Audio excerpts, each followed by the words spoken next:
Happy Thursday, everybody. Thirsty Thursday, maybe. I don't know.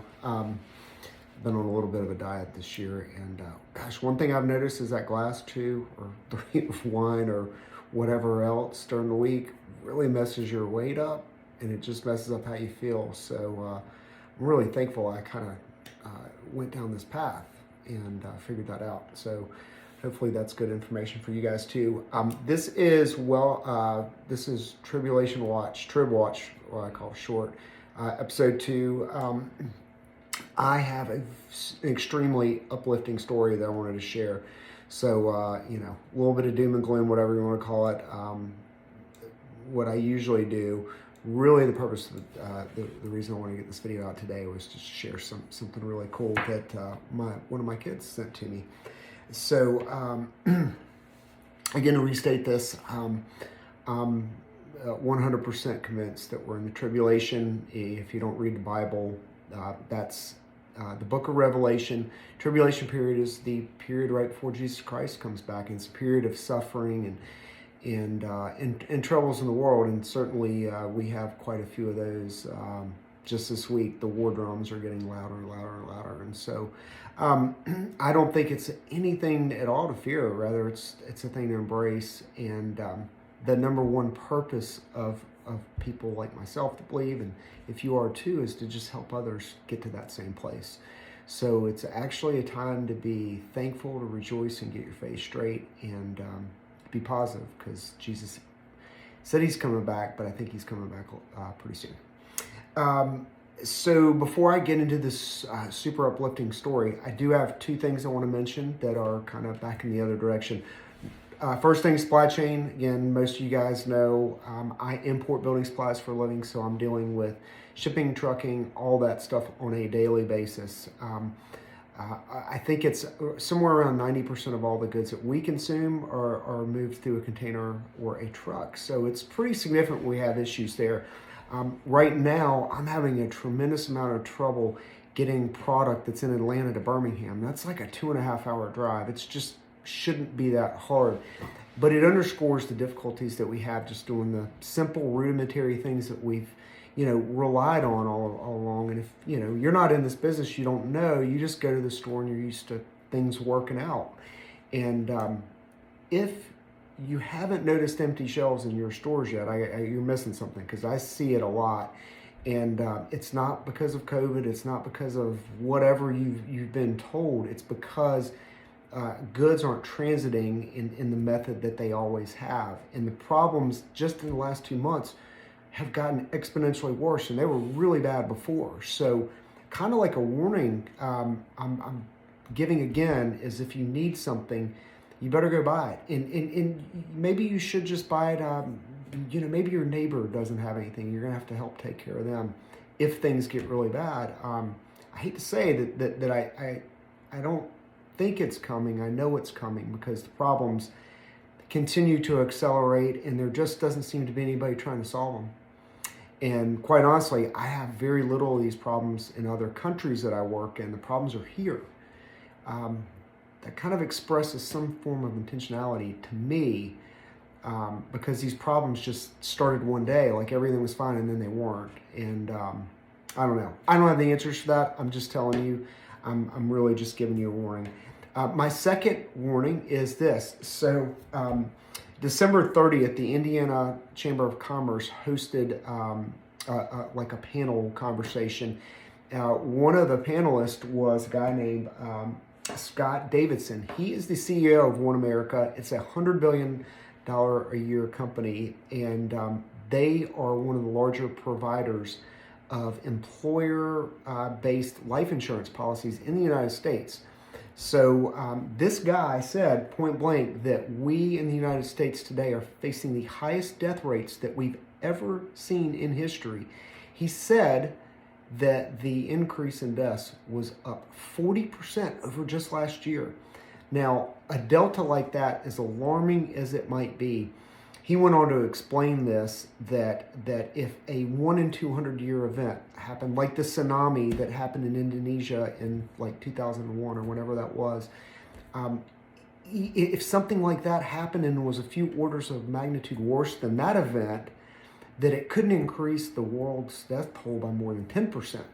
So what was going on now was not significant but unprecedented. And his comments were echoed by Brian Tabor, who is the president of the Indiana Hospital Association. Again, this was on 12/30 of 2021. One of my close friends, I sent him the article, and the very first thing he did was like, well, this is fake news. This is a fake website.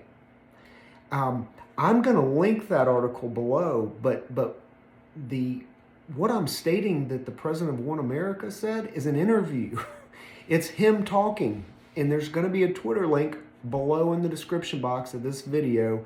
Watch it for yourself. Now, you may call me a conspiracy theorist, but this is a guy that's a president of a $100 billion company speaking. It's not an article. So I think you have to give a little bit of validity to that, and besides the fact the guy that verified it. So, when I hear this fake news stuff, I mean, I don't understand how the strategy for a dissenting opinion always falls back to just disqualifying it. That is the dumbest thing I've ever heard. And it's one of the reasons I started doing these videos, is because I just wanted people to start thinking for themselves again. It's not that hard, but when you're presented with a clear fact like this, you have to consider it. And so I did. And,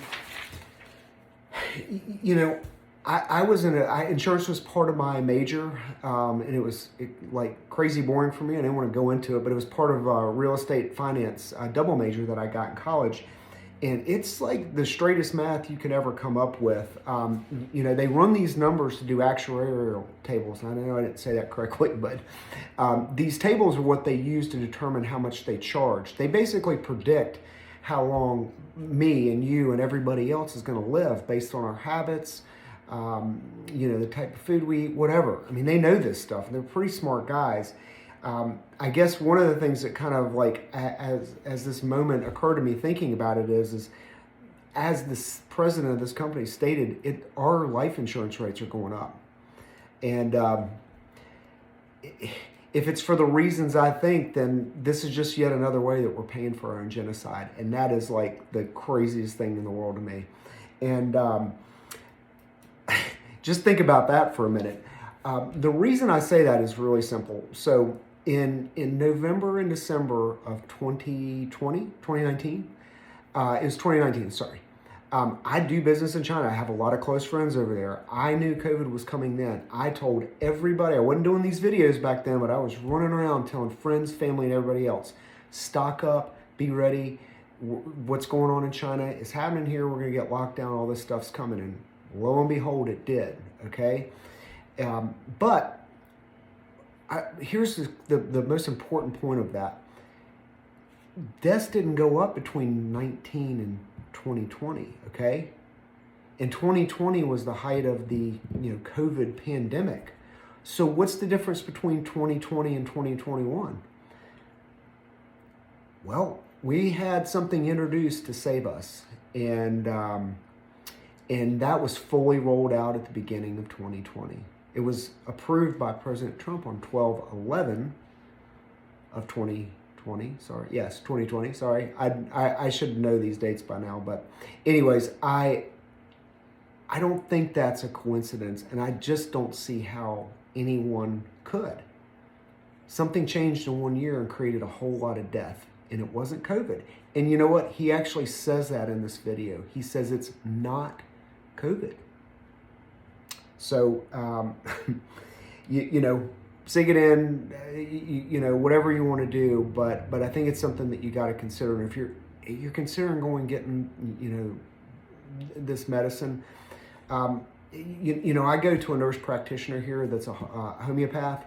I've never felt better, and my wife and I both go there. A lot of our friends do. Kind of 2 years in, one of the things she does is she really focuses on getting your blood levels right. Why? Your blood touches every organ and orifice and structure inside your body. It's how nutrients and everything are carried throughout your body, right? So if you were going to poison somebody, where would you put it? All right, moving on to the positive stuff. This is really why I wanted to do this video. Both of my kids are wrestlers in high school. My oldest son's favorite wrestler is this guy named AJ Ferrari. As wild as his name is, he is boisterous and has that same kind of, Ferrari-ish Lamborghini personality. He actually won the national championship at 197 pounds last year as a freshman, that's like the superstar weight, and it's almost unheard of. But, the guy's a cool guy. One of the reasons that I love that my kid is so enthralled by him is because he is unabashedly a Christian, and he talks about his faith all the time, and so does his dad. And so of all the things that you can emulate about a person and whatever else, I just think it's awesome. So he got in a massive accident 2 nights ago. He went to some high school event with a track kid from Oklahoma State, which I didn't mention that earlier. That's where he goes to school. He was driving his 2019 Dodge Durango. He tried to pass he wasn't drinking or anything, but he tried to pass 3 cars on a country road instead of 2, and it was a no passing zone. I mean, we've all done that kind of thing, but it is what it is. Very, very unfortunate. He hit another car. Thank God that nobody died, but coaches and witnesses said that they knew the hand of God had to be on these people when they saw the cars, that they were absolutely destroyed.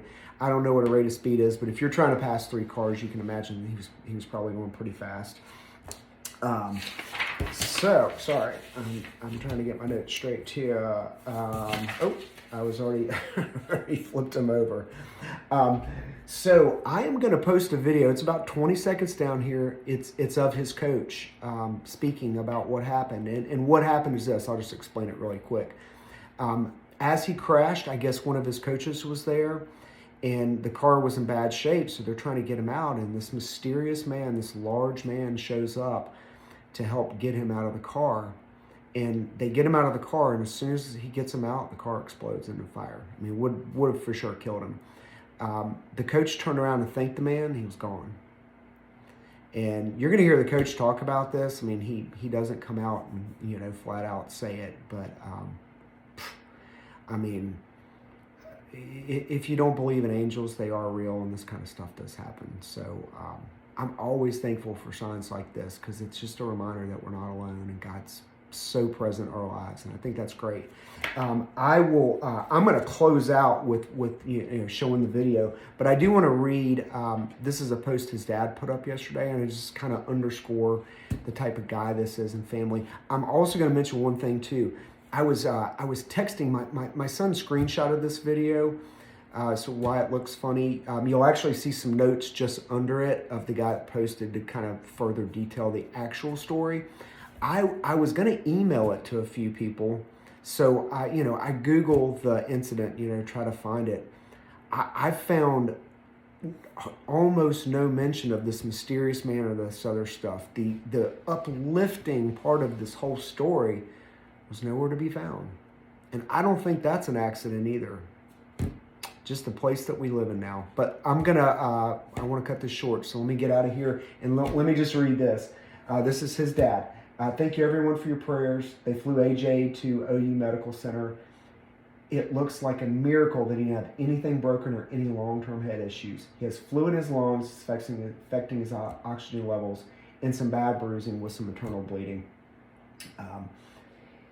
If you saw the car in AJ, you would know that this is a miracle. Thank you to Megs and police for their care. I am so thankful to our great and our powerful God. All praise to him. I sincerely thank everyone who prayed for AJ and reached out. Please continue to pray for Isaiah and AJ's oxygen levels to get back, the fluid off their lungs and the internal bleeding to stop. God is great. So, anyways, again, great story. So I hope you watch it. And again, don't be worried about all this tribulation stuff. It's really good news. The apocalypse, people call it that all the time. It makes me so mad. The apocalypse in Greek just means to reveal what's unknown.